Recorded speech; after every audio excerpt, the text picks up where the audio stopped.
달빛 아래 사연 한수 채널 구독자 여러분, 오늘도 시청해주셔서 감사합니다. 행복하고 즐거운 시간 되시길 바라며 오늘의 사연 시작하겠습니다. 태평양 상공 3만 피트 고도 밤하늘을 가르는 보잉 777 항공기의 1등석은 고요했습니다. 부드러운 황금빛 조명이 최고급 이탈리아산 가죽 시트를 은은하게 비추고 있었죠. 각 좌석 사이의 넓은 간격과 조용히 흘러나오는 바흐의 골드베르크 변주곡이 이곳만의 품격을 자아내고 있었어요. 승객들은 저마다의 목적지를 향해 조용히 휴식을 취하고 있었습니다. 어떤 이는 랩톱을 열어 업무를 보고 있었고, 어떤 이는 샴페인을 홀짝이며 창밖 풍경을 감상하고 있었죠. 창가 1A 좌석에 앉은 강서연은 구름 위로 펼쳐진 은하수를 바라보고 있었어요. 평소보다 편안한 네이비색 정장 차림의 그녀는 깔끔하게 올린 머리와 절제된 화장으로 단정한 모습이었습니다. 그녀 옆 1B 좌석에는 박재훈 대위가 조심스럽게 앉아 서류를 정리하고 있었어요. 이번 출장은 한미 합동 군사훈련 관련 고위급 회의에 참석을 위한 것이었죠. 강서연은 길었던 하루 일정에 지친 듯 가볍게 눈을 감고 있었습니다. 기내에는 10여 명의 1등석 승객들이 탑승해 있었어요. 대부분 비즈니스 정장을 입은 중년 남성들이었고 몇몇 우아한 드레스를 입은 여성들도 보였습니다. 모두 여유롭고 품위 있는 모습이었죠. 그런 평온한 분위기를 갑작스럽게 깨뜨리는 목소리가 객실에 울려 퍼졌습니다. 저기요, 손님. 줄리아 콜린스 수석 승무원의 목소리였어요. 금발을 단정하게 올린 그녀는 15년 경력의 베테랑 승무원이었습니다. 하지만 지금 그녀의 톤은 예상외로 차갑고 예리했어요. 1등석에서 들을 수 있는 정중하고 부드러운 서비스 목소리가 전혀 아니었죠. 오히려 무언가 심각한 문제가 발생했다는 듯한 의심스럽고 적대적인 어조였습니다. 강서연은 천천히 눈을 뜨고 고개를 돌려 그녀를 바라보았어요. 줄리아의 파란 눈동자는 강서연의 동양인 얼굴에 날카롭게 고정되어 있었습니다. 그 시선에는 명백한 적개심이 담겨 있었어요. 이 좌석은 잘못 배정된 것 같습니다. 줄리아는 잠시 말을 멈추고 강서연을 위아래로 훑어보더니 입꼬리에 비웃음을 띄었어요. 그 표정은 전혀 프로페셔널하지 않았습니다. 1등석은 그녀가 강서연의 옷차림부터 헤어스타일까지 천천히 살펴보며 말했죠. 이런 손님을 위한 자리가 아니거든요. 아시겠죠? 그 한마디에 담긴 의미는 노골적이고 명확했어요. 동양인 여성이 1등석에 앉을 자격이나 품격이 없다는 것이었죠. 줄리아의 시선은 마치 가짜 명품을 감별하는 전문가처럼 강서연을 살펴보고 있었습니다. 여기 앉으시려면 최소한 프리미엄 멤버십 카드나 글로벌 엘리트 등급 증명이라도 있으셔야 합니다. 줄리아가 팔짱을 끼며 계속했어요. 혹시 그런 자격 증명서를 갖고 계신가요? 아니면 누군가가 대신 예약해 주신 건가요? 줄리아의 질문 자체가 이미 모독적이었어요. 그녀는 강서연이 그런 자격을 갖고 있지 않을 것이라고 단정하고 있었고, 심지어 다른 사람의 도움 없이는 이런 좌석을 예약할 수도 없을 것이라고 가정하고 있었습니다. 박재훈 대위가 깜짝 놀라 자리에서 벌떡 일어났어요. 그의 얼굴은 순식간에 붉어졌고 주먹이 저절로 떨렸습니다. 잠깐만요. 이분은 대한민국 육군. 잠깐. 줄리아가 손바닥을 들어 박재훈의 말을 단호하게 막았어요.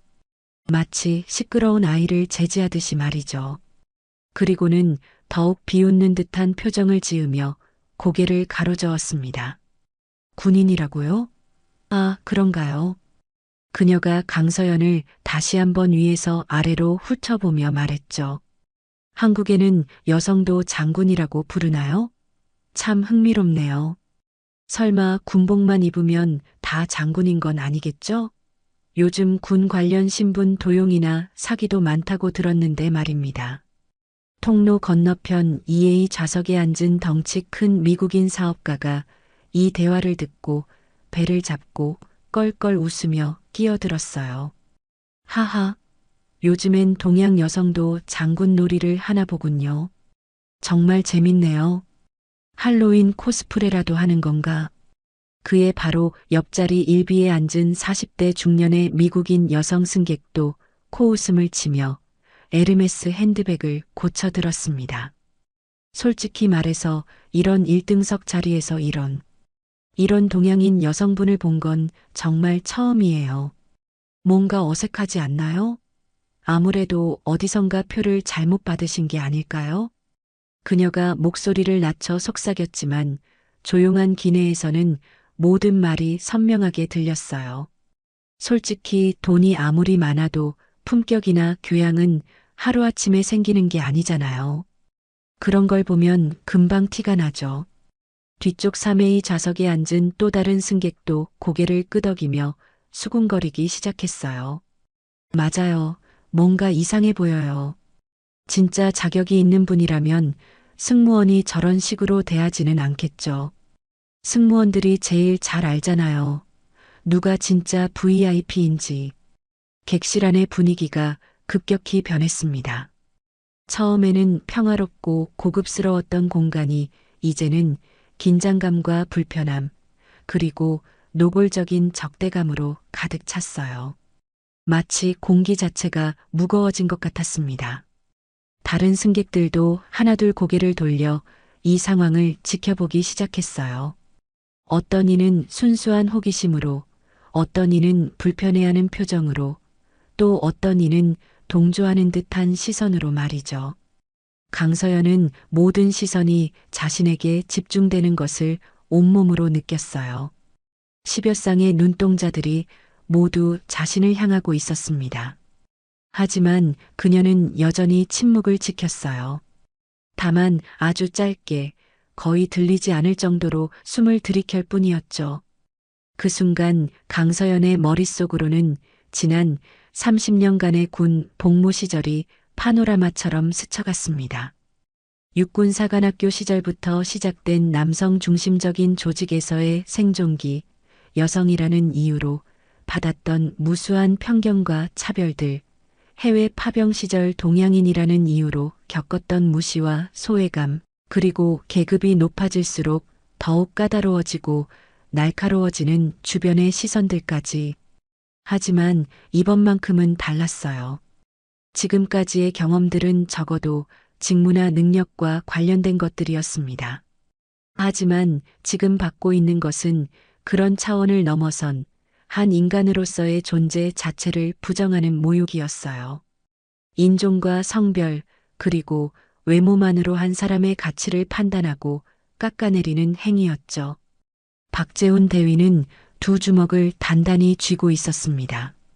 그의 얼굴은 분노로 새빨갛게 달아올라 있었고 온몸이 미세하게 떨리고 있었어요. 하지만 강서연이 아주 작고 조용한 손짓으로 그를 제지했죠. 그 손짓에는 기다려라는 의미가 담겨 있었습니다. 주변 객실의 공기는 이미 여러 감정들로 복잡하게 얽혀 있었어요. 분노, 불편함, 호기심, 우월감, 동조, 무관심. 다양한 감정들이 뒤섞여 무거운 침묵을 만들어내고 있었습니다. 강서연의 침묵이 길어질수록 그 침묵은 더욱 의미심장해졌어요. 마치 태풍이 오기 전에 무시무시한 고요함처럼 말이죠. 시간이 흘러 음료 서비스 시간이 다가왔습니다. 1등석의 정해진 스케줄에 따라 승무원들이 은빛 트롤리를 끌고 객실을 돌기 시작했어요. 샴페인, 위스키, 각종 프리미엄 음료들이 정갈하게 진열된 트롤리였죠. 줄리아는 다른 승객들에게는 완벽하게 다른 모습을 보여주었습니다. 미소를 머금고 정성스럽게 서빙하면서 말이에요.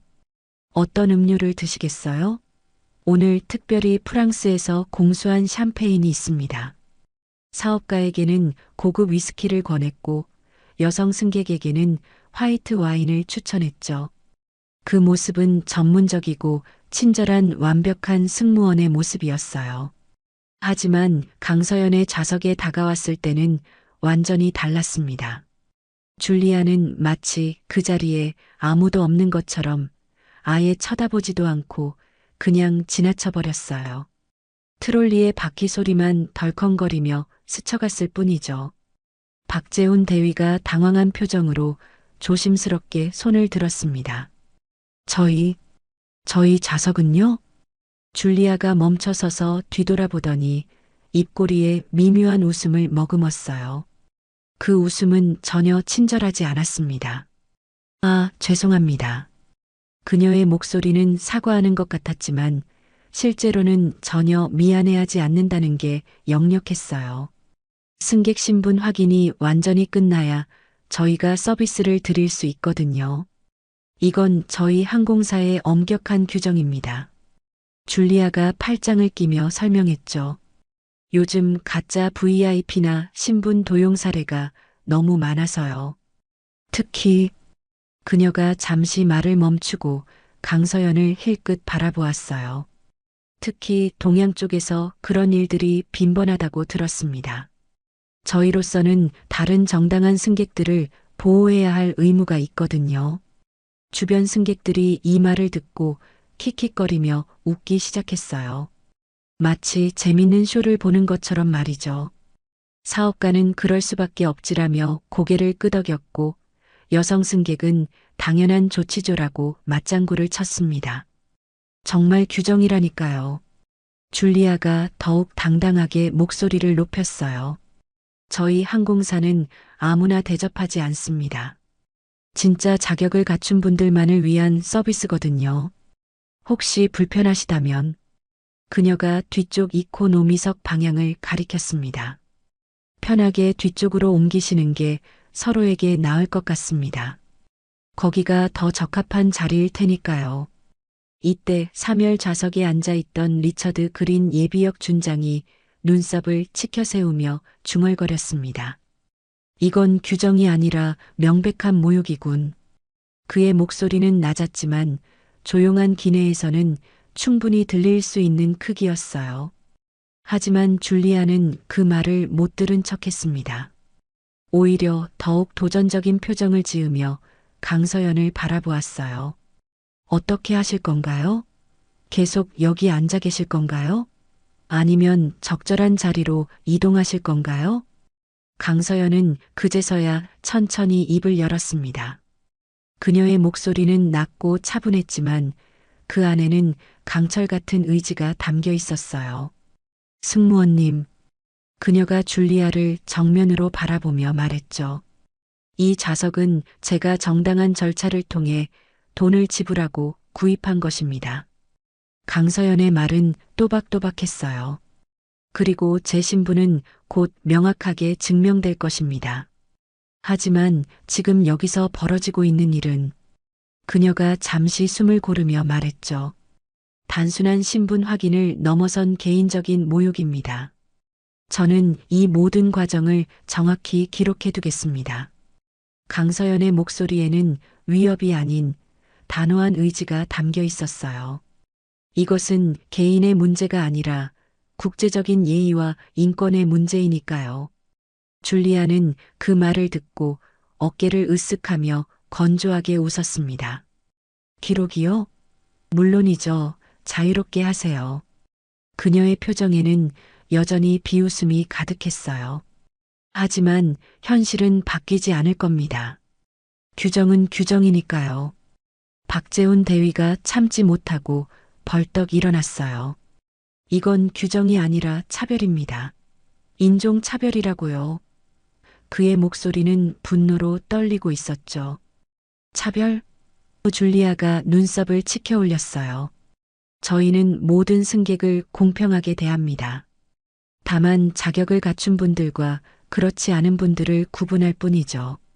다른 승객들도 웅성거리기 시작했어요. 맞아. 항공사도 장사하는 거 아냐? 규정이면 따라야지. 왜 트집을 잡는 거야? 이런 목소리들이 여기저기서 들려왔습니다. 강서연은 이 모든 상황을 지켜보며 깊이 생각했어요. 지금 이 순간 자신은 단순히 개인적인 모욕을 당하는 게 아니었습니다. 자신이 대표하는 국가와 군대, 그리고 수많은 동양인 여성들의 명예가 함께 짓밟히고 있었어요.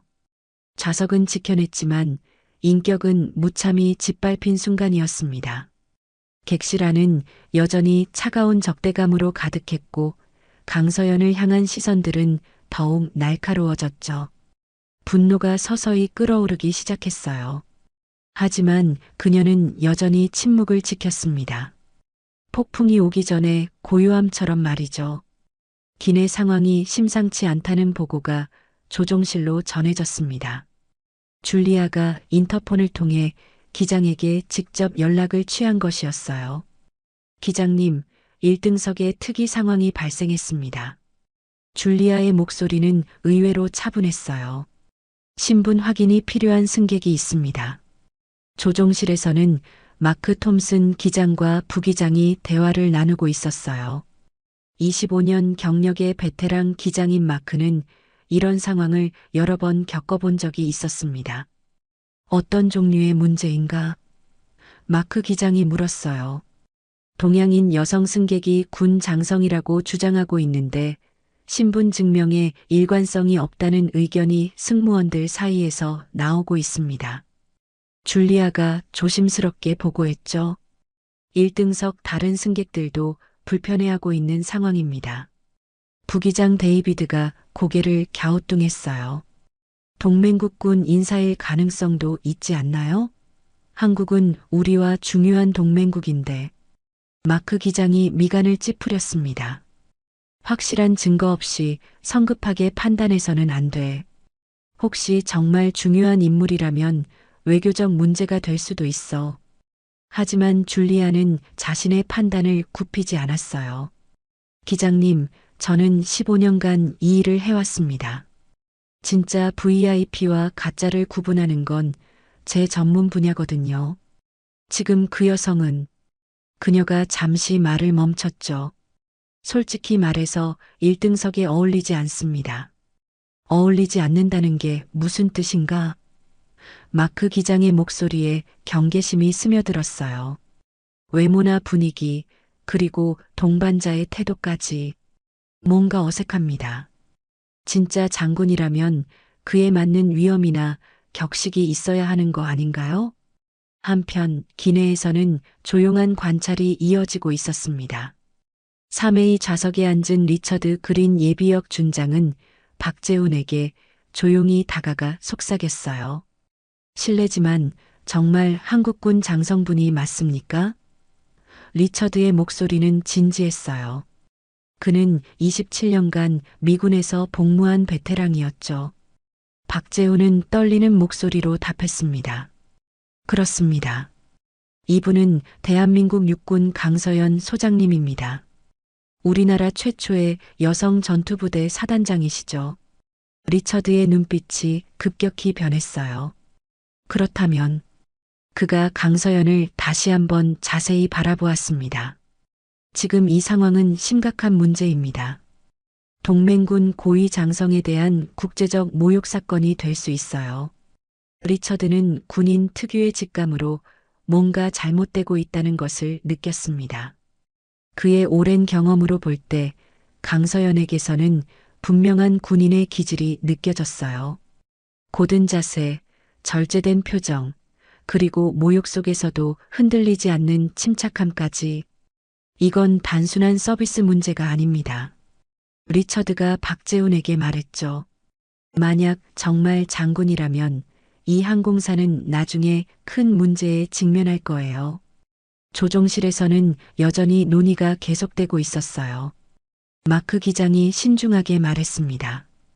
혹시 한국 군부나 대사관에 확인할 방법은 없을까? 비행 중에는 그런 확인이 어렵습니다. 부기장이 답했어요. 게다가 시차 때문에 지금 한국은 새벽 시간이고요. 줄리아가 다시 인터폰으로 들어왔어요. 기장님, 상황이 더 복잡해지고 있습니다. 다른 승객들이 불편해하고 있고 뭔가 조치를 취해야 할 것 같은데요. 마크 기장은 고민에 빠졌습니다. 한편으로는 승객의 안전과 편의를 고려해야 했고, 다른 한편으로는 혹시 모를 외교적 파장을 걱정해야 했어요. 일단 정중하게 대하되 착륙 후 지상에서 정확한 신분 확인을 하자. 마크 기장이 결정했어요. 지금 상황에서 성급한 판단은 위험해. 하지만 줄리아는 이미 자신만의 결론을 내린 상태였어요. 그녀는 동양인 여성이 고위군 장성일 가능성을 아예 배제하고 있었습니다. 그것은 그녀의 편견과 고정관념에서 비롯된 것이었죠. 객실로 돌아온 줄리아의 표정에는 여전히 확신이 가득했어요.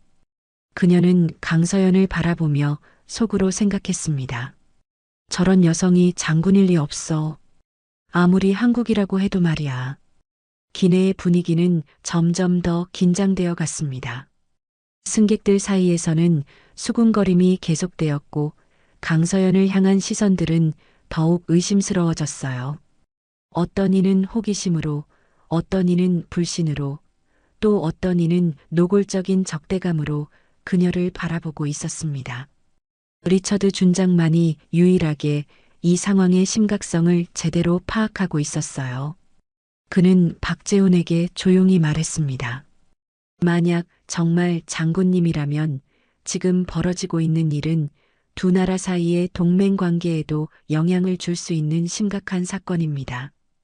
강서연은 모든 것을 지켜보며 침묵을 지켰어요. 하지만 그녀의 마음속에서는 분노가 서서히 끓어오르고 있었습니다. 이것은 단순한 개인적 모욕이 아니라 자신이 대표하는 국가와 군대에 대한 모독이었으니까요. 상황은 더욱 악화되고 있었습니다. 줄리아가 다시 강서연의 좌석 앞에 나타났을 때 그녀의 표정에는 이전보다 더 강한 확신이 서려 있었어요. 마치 자신이 옳다는 것을 증명하고 싶어 하는 사람처럼 말이죠. 죄송하지만 이제는 정말 좌석 이동을 고려해 주셔야겠습니다. 줄리아가 양손을 허리에 얹으며 말했어요. 저희가 제공하는 건 단순한 좌석이 아니라 프리미엄 고객 경험입니다. 그녀가 주변을 둘러보며 목소리를 높였죠. 다른 승객분들이 상당히 불편해하고 계십니다. 1등석은 조용하고 품격 있는 환경을 유지해야 하거든요. 실제로 몇몇 승객들이 불편한 표정을 짓고 있었어요.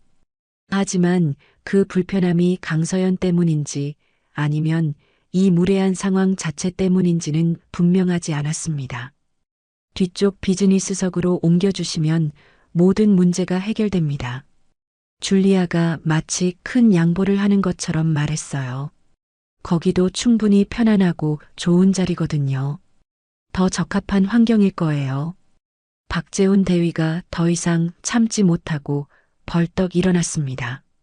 이게 무슨 말입니까? 이분은 정당하게 표를 구매하신 승객이시고 더구나 대한민국 육군 소장님이십니다. 그의 목소리에는 분노와 절망이 뒤섞여 있었어요. 어떻게 이런 식으로 대할 수 있습니까? 줄리아는 박재훈을 차갑게 바라보며 냉소했습니다. 군 장교라고 하시더군요. 그녀의 목소리에는 비웃음이 가득했어요. 그렇다면 더 잘 아시겠네요.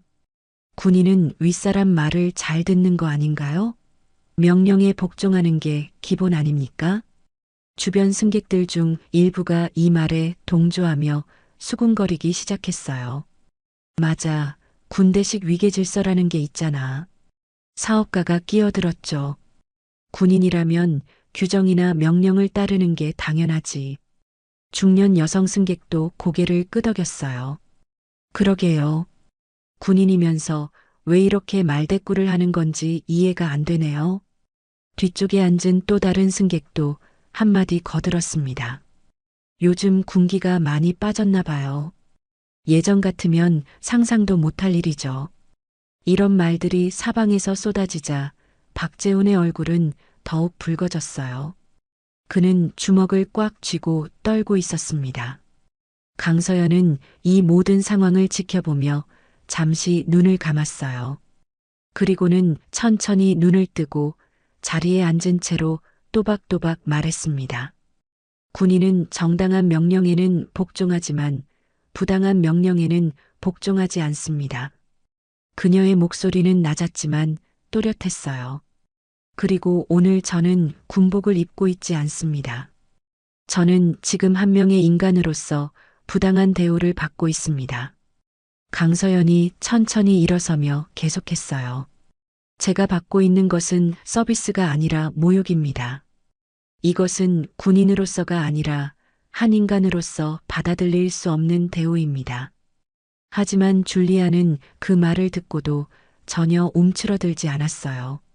오히려 더욱 당당해졌습니다. 그렇다면 더 간단하네요.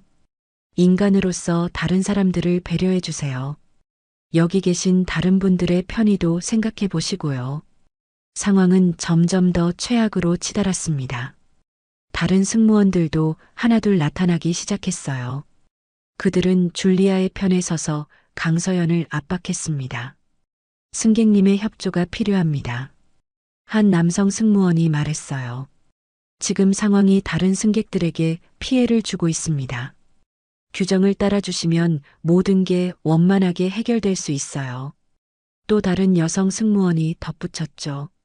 리처드 준장이 참지 못하고 일어서려 했지만 주변의 압박적인 분위기에 망설였어요. 그는 이 상황이 완전히 잘못되었다는 것을 알고 있었지만 혼자서 전체를 상대하기에는 부담스러웠습니다.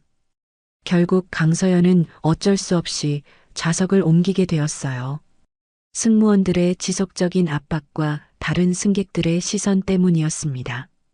그녀는 천천히 자리에서 일어나 자신의 가방을 들었죠. 이동하겠습니다.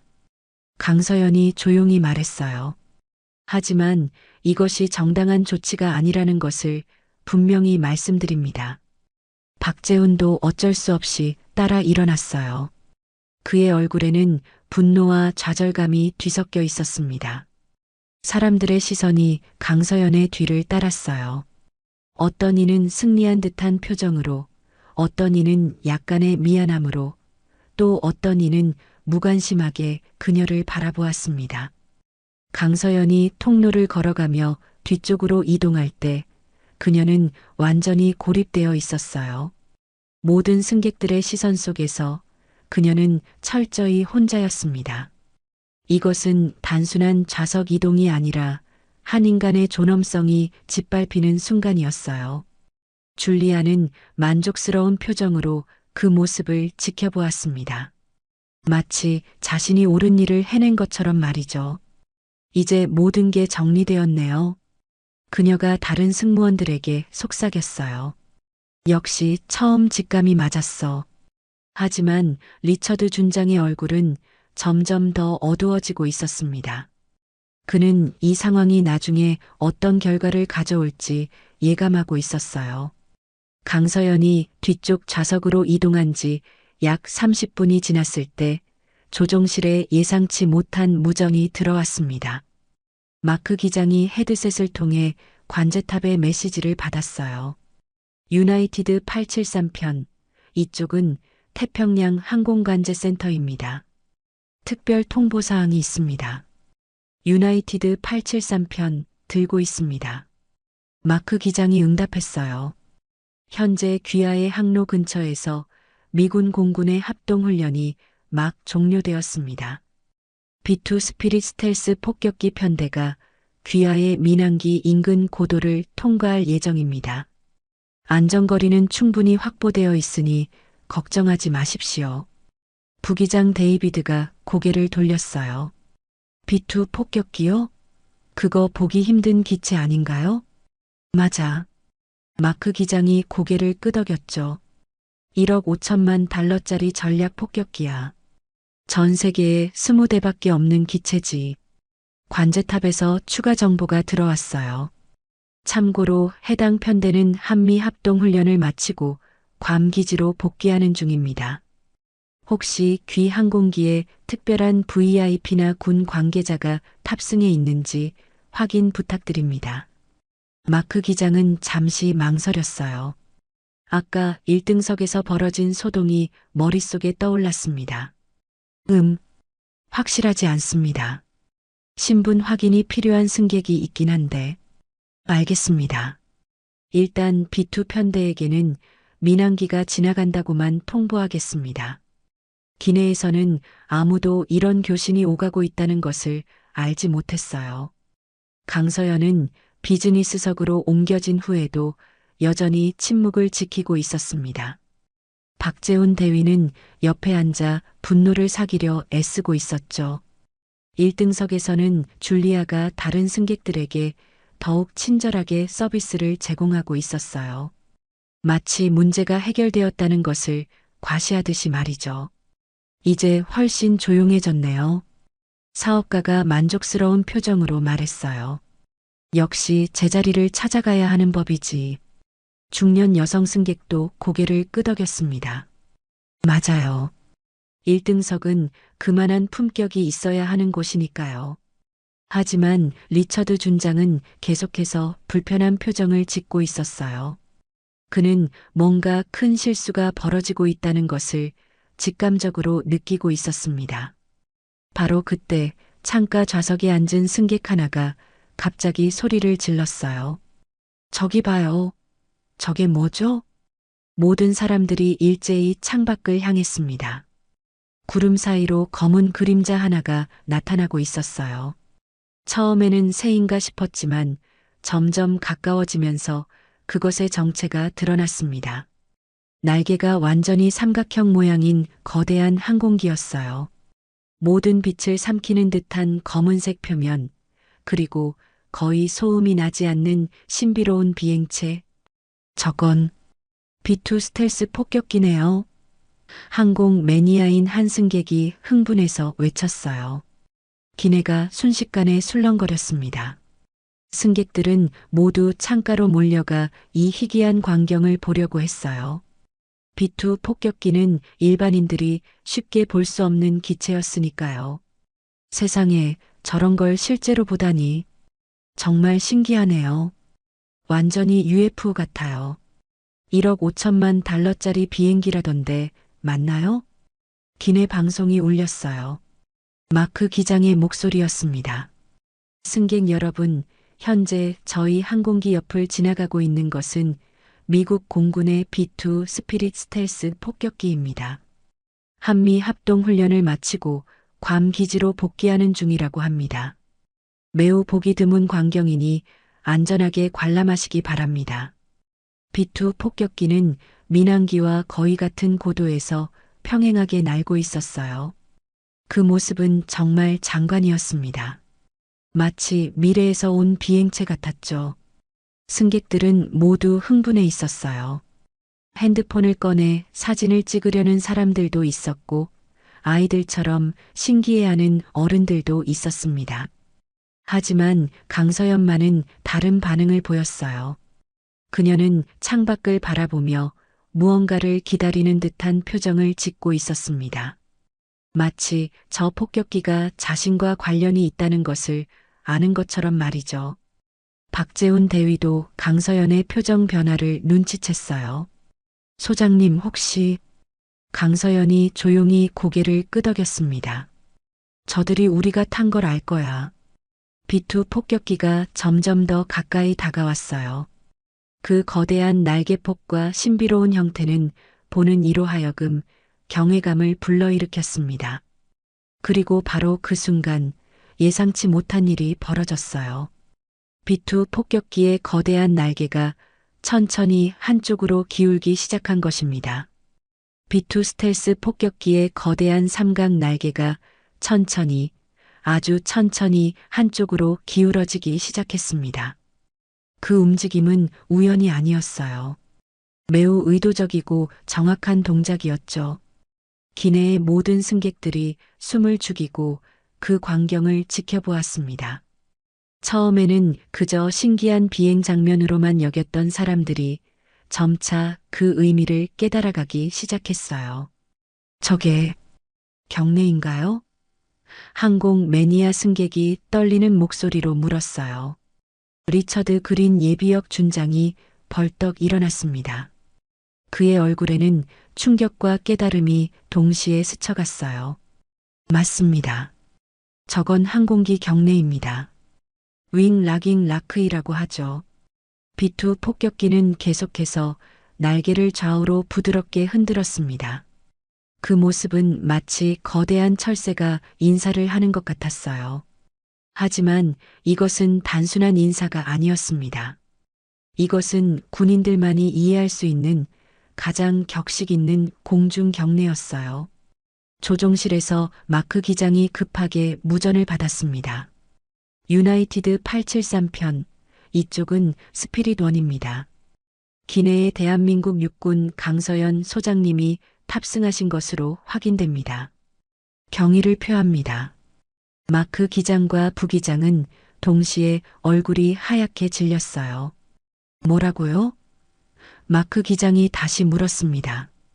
대한민국 육군 소장 강서연 장군님께 경례를 올리고 있습니다. 장군님은 한미 합동훈련의 핵심 인물이시며 저희 편대가 방금 마친 훈련도 장군님이 기획하신 작전의 일부였습니다. 조종실에 무거운 침묵이 흘렀어요. 마크 기장은 이제야 아까 1등석에서 벌어진 일의 심각성을 깨달았습니다. 기내에서는 더욱 놀라운 일이 벌어지고 있었어요.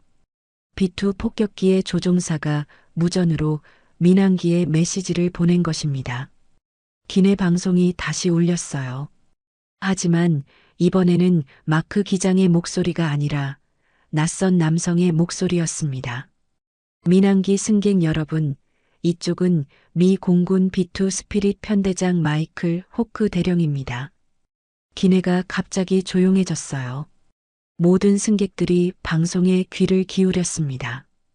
방금 저희가 경례를 올린 것은 저희 기내에 탑승하신 대한민국 육군 강서연 소장님께 경의를 표하기 위함입니다. 그 순간 기내 전체가 얼어붙었어요. 모든 시선이 강서연에게 집중되었습니다. 강서연 소장님은 대한민국 최초의 여성 전투부대 사단장이시며 방금 저희가 완료한 한미 합동훈련의 총책임자 중 한 분이십니다. 장군님의 뛰어난 전략적 사고와 리더십 덕분에 이번 훈련이 성공적으로 마무리될 수 있었습니다. 1등석에 앉아있던 승객들의 얼굴이 순식간에 창백해졌어요. 특히 줄리아의 얼굴은 핏기가 완전히 사라졌습니다.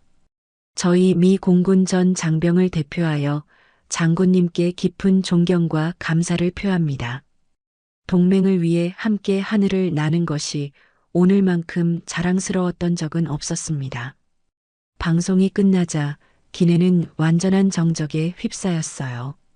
리처드 준장이 가장 먼저 움직였습니다. 그는 자리에서 일어나 강서연을 향해 정중한 굴레를 붙였어요. 장군님, 미 육군 예비역 준장 리처드 그린입니다. 방금 전 상황에 대해 깊이 사과드립니다. 박재훈 대위도 벌떡 일어나 경례를 붙였습니다. 그의 눈에는 눈물이 맺혀 있었어요. 뒤편에 앉아있던 할머니 승객이 떨리는 손으로 가슴에 손을 얹었습니다. 세상에, 정말 장군님이셨구나. 1등석에서는 아무도 움직이지 못했어요. 사업가는 입을 벌린 채 멍하니 앉아 있었고 중년 여성은 핸드백을 떨어뜨렸습니다. 줄리아는 손에 들고 있던 서비스 트레이를 놓치고 말았어요. 트레이가 바닥에 떨어지며 와장창 소리를 냈고 그 소리가 조용한 기내에 크게 울려 퍼졌습니다. B2 폭격기는 마지막으로 한 번 더 날개를 흔들고는 천천히 멀어져 갔어요. 그 모습은 마치 임무를 완수한 기사가 떠나는 것 같았습니다. 강서연은 여전히 조용히 앉아 있었어요. 하지만 이제 그녀를 바라보는 시선들이 완전히 달라졌습니다. 경외감, 부끄러움, 죄책감, 다양한 감정들이 뒤섞인 시선들이었죠. 객실 안에 흐르는 정막은 무겁고 압도적이었어요. 방금 전까지 강서연을 무시하고 모욕했던 사람들은 이제 어디에 눈을 둘지 몰라 했습니다. 진실이 드러난 순간 모든 오만과 편견이 한순간에 무너져 내렸어요. 하늘 위에서 벌어진 한 번의 경례가 모든 것을 바꿔놓았습니다. 비투 폭격기가 멀어진 후 기내는 여전히 충격적인 정적에 휩싸여 있었습니다. 그 정적을 깨뜨린 것은 조종실 문이 열리는 소리였어요. 마크 톰슨 기장이 직접 객실로 나왔습니다. 25년 경력의 베테랑 기장의 얼굴에는 깊은 긴장과 부끄러움이 묻어 있었어요. 그의 손은 미세하게 떨리고 있었고 평소의 당당한 모습은 온데간데 없었습니다. 기장은 먼저 1등석을 지나 강서연이 앉아 있는 비즈니스석으로 향했어요. 모든 승객들의 시선이 그의 뒤를 따랐습니다. 기장의 발걸음은 무겁고 조심스러웠죠. 강서연 앞에 도착한 마크 기장은 잠시 멈춰 섰습니다. 그리고는 깊숙이 허리를 숙여 정중한 인사를 했어요. 대한민국 육군 강서연 소장님. 그의 목소리는 떨리고 있었습니다. 저는 이 항공기의 기장 마크 톰슨입니다. 오늘 저희 항공사가 장군님께 보여드린 무례함에 대해 진심으로 사죄드립니다. 마크 기장의 사과는 형식적인 것이 아니었어요. 그의 목소리에는 진정한 후회와 부끄러움이 담겨 있었습니다. 저희의 무지와 오만이 장군님의 명예를 훼손했습니다. 동맹국의 고위군 장성을 이런 식으로 대한 것은 용서받을 수 없는 실수였습니다. 기장의 사과가 계속되자 기내의 다른 승객들도 점점 더 부끄러워하는 표정을 지었어요. 특히 1등석에 앉아있던 사람들은 고개를 들지 못했습니다. 그때 줄리아가 떨리는 다리로 일어났어요. 그녀의 얼굴은 새하얗게 질려 있었고 눈에는 눈물이 가득했습니다.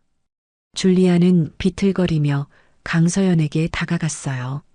소장님, 줄리아의 목소리는 거의 들리지 않을 정도로 작았습니다. 저는 정말 그녀가 갑자기 무릎을 꿇었어요. 15년 경력의 수석 승무원이 승객 앞에서 무릎을 꿇는 것은 전례 없는 일이었습니다. 용서해 주세요. 줄리아의 목소리는 흐느낌으로 끊어졌어요. 저는 동양인 여성이라는 이유만으로 장군님을 판단했습니다. 제 편견과 오만함이 장군님의 인격을 모독했습니다. 눈물이 줄리아의 뺨을 타고 흘러내렸어요. 저는 제 직업의 품위를 잊고 한 인간으로서 가져야 할 최소한의 예의도 지키지 못했습니다. 진심으로, 정말 진심으로 사과드립니다. 기내의 다른 승무원들도 하나둘 나타나 고개를 숙였어요. 그들 모두 이 상황에 직간접적으로 관여했다는 것을 알고 있었습니다. 1등석에 앉아있던 사업가도 자리에서 일어났어요. 그의 얼굴은 부끄러움으로 붉어져 있었습니다. 장군님, 저도 사과드립니다. 제가 무지하고 무례했습니다. 중년 여성 승객도 떨리는 목소리로 말했어요. 정말 죄송합니다. 저희가 너무 성급하게 판단했어요. 다른 승객들도 하나둘 일어나 사과하기 시작했습니다. 방금 전까지 강서연을 무시하고 비웃었던 사람들이 이제는 고개를 숙이고 있었어요. 강서연은 이 모든 상황을 조용히 지켜보았습니다. 그리고는 천천히 일어나 차분한 목소리로 말했어요. 사과를 받겠습니다. 강서연의 목소리는 여전히 차분했지만 그 안에는 단호함이 담겨 있었어요. 하지만 잊지 마십시오. 그녀가 기장과 줄리아 그리고 다른 승객들을 차례로 바라보며 계속했습니다. 오늘의 일은 단순한 개인적 모욕이 아닙니다. 이것은 한 국가의 군인에 대한 그리고 동맹 관계에 대한 모독이었습니다. 더 나아가 인종과 성별에 대한 편견이 얼마나 깊이 뿌리박혀 있는지를 보여준 사건입니다. 강서연의 말에 모든 사람들이 더욱 부끄러워했어요. 저는 이 일을 잊지 않을 것입니다. 그리고 이런 일이 다시 발생하지 않도록 하는 것이 여러분의 책임입니다. 눈물을 흘리며 무릎 꿇고 있던 줄리아가 고개를 끄덕였어요. 네, 장군님. 이 사죄는 반드시 기록에 남기고 다시는 이런 일이 반복되지 않도록 하겠습니다. 마크 기장도 가슴에 손을 얹고 굳은 목소리로 답했습니다. 장군님의 말씀을 가슴 깊이 새기겠습니다. 이번 일은 저희 항공사 전체가 반성해야 할 사건입니다.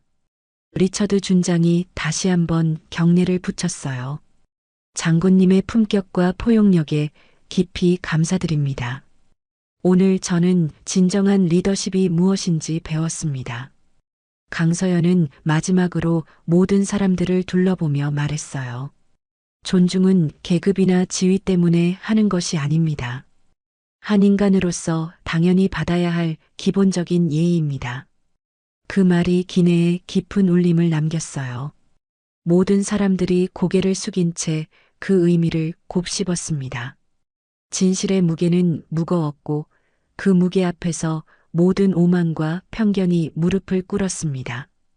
몇 시간 후 항공기가 목적지 공항에 착륙했습니다. 바퀴가 활주로에 닿는 순간까지도 기내는 여전히 무거운 침묵에 휩싸여 있었어요. 그 침묵은 부끄러움과 반성으로 가득한 것이었습니다. 강서연은 여전히 비즈니스석에 앉아 창밖을 바라보고 있었어요. 공항의 불빛들이 하나둘 보이기 시작했고 지상 요원들이 항공기를 안내하고 있었습니다. 평범해 보이는 착륙 과정이었지만 오늘만큼은 모든 것이 달라 보였어요. 항공기가 완전히 정지하자 기장의 방송이 울렸습니다.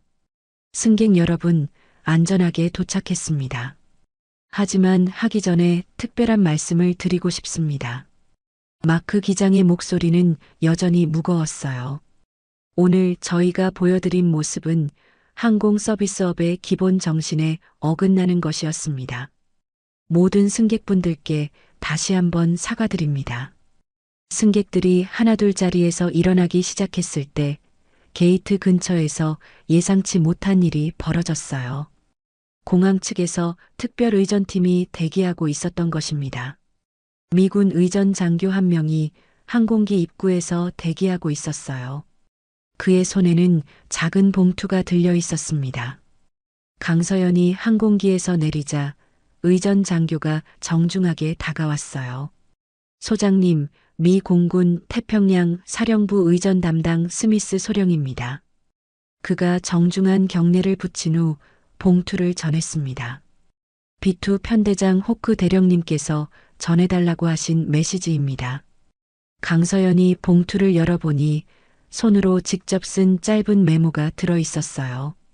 소장님께 오늘 하늘에서 장군님께 경례를 올릴 수 있어 영광이었습니다. 동맹을 위해 함께 날아간다는 것이 오늘만큼 자랑스러웠던 적은 없었습니다. 콜사인 호크가 보내는 존경과 감사의 마음을 담아서 마이클 호크 대령. 강서연은 그 메모를 읽고 잠시 미소를 지었어요. 그리고는 정복 안주머니에 소중히 넣었습니다. 한편 항공기에서는 여전히 사후 처리가 이어지고 있었어요. 줄리아와 마크 기장은 강서연이 내린 후에도 계속 머리를 맞대고 대화하고 있었습니다. 이 일은 반드시 본사에 정식으로 보고해야 합니다. 마크 기장이 말했어요. 그리고 전 승무원을 대상으로 문화적 감수성 교육을 실시해야 해요. 줄리아는 여전히 눈물을 흘리며 고개를 끄덕였어요. 제가 얼마나 무지했는지 깨달았습니다. 외모나 인종으로 사람을 판단한다는 것이 얼마나 잘못된 일인지. 다른 승객들도 하나둘 항공기에서 내리면서 각자의 반성을 하고 있었어요.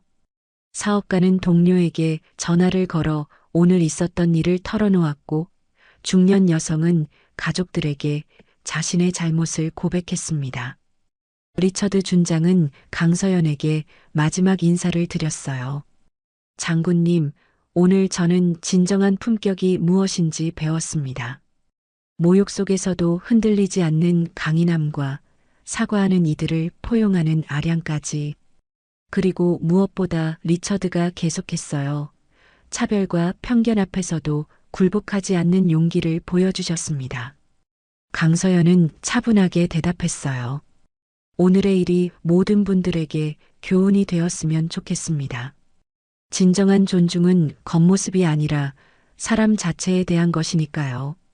공항 터미널을 걸어가며 강서연은 다시 한번 안주머니의 메모를 만져보았어요. B2 폭격기의 경례, 그 한 번의 날개 흔들림이 모든 것을 바꿔놓았습니다. 박재훈 대위가 옆에서 말했어요. 소장님, 정말 대단하셨습니다. 그 모든 모욕을 받으면서도 끝까지 품격을 잃지 않으셨어요. 강서연이 터미널의 큰 유리창 너머로 하늘을 바라보며 말했어요. 군인의 진정한 힘은 무력이 아니라 품격에서 나오는 거야.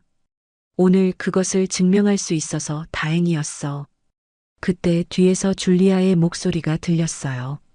그녀가 급하게 달려와 마지막 인사를 드리고 있었습니다. 소장님, 정말 마지막으로 한 번 더 사과드리고 싶었습니다. 그리고 그녀가 망설이다 말했어요. 오늘 소장님께서 보여주신 모습을 평생 잊지 않겠습니다. 진정한 리더가 무엇인지 배웠어요. 강서연은 마지막으로 모든 사람들을 바라보며 말했어요. 존중은 직급이나 지위 때문에 드리는 것이 아닙니다. 한 사람 한 사람이 모두 소중한 존재이기 때문에 드리는 것입니다. 그 한마디가 공항 터미널의 높은 천장에 메아리처럼 울려 퍼졌어요. 강서영과 박재훈이 출구를 향해 걸어갈 때 뒤에 남겨진 사람들은 모두 깊은 생각에 잠겨 있었습니다. 오늘의 일은 그들 모두에게 평생 잊을 수 없는 교훈이 될 것이었어요. 그리고 그날 밤 태평양 상공에서 벌어진 한 번의 날개 흔들림은 단순한 경례를 넘어서 편견과 차별에 맞선 존엄성의 승리로 역사에 기록되었습니다. 그 울림은 하늘을 넘어 수많은 사람들의 마음속에 새겨져 더 나은 세상을 만들어가는 작은 변화의 씨앗이 되었어요.